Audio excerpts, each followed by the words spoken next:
This is a preview of section 10.4 on cross products. We're just going to do this first page and define cross products and look at some geometrical interpretations. So first we're going to look at determinants of 2 by 2 matrix, and right away this is a typo here. Let's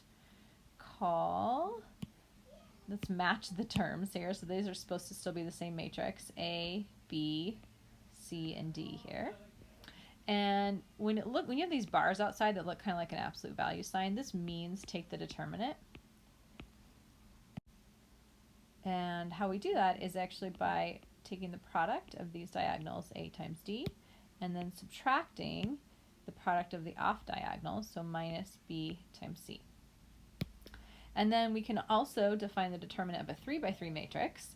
And so what we're going to do is start in the top row. We'll start on the top left most entry, A1, and then block off the row and the column that contain A1, and we're left with this 2 by 2 matrix, and we're going to take its determinant, and that's what we multiply by A1. So A1 gets multiplied by the determinant of B2, B3, C2, C3.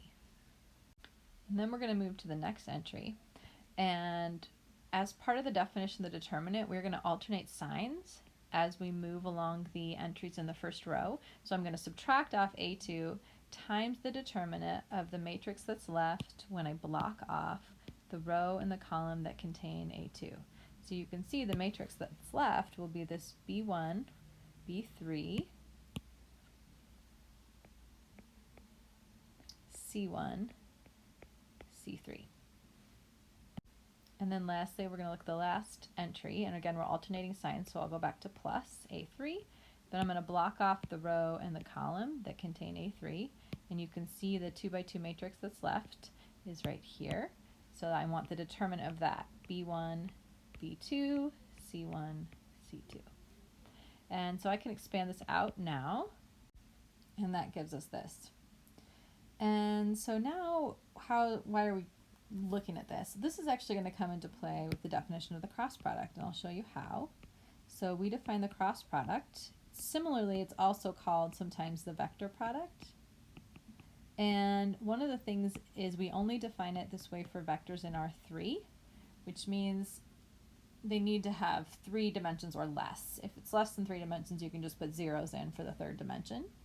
But specifically, we define them as the determinant of this 3 by 3 matrix, where the first row are just I, J, and K, and then the next row are the components of the first vector, and the last row are the components of the second vector.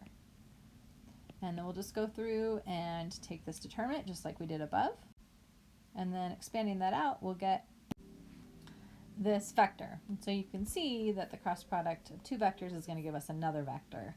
And let's actually get some visualization behind what this new vector will look like.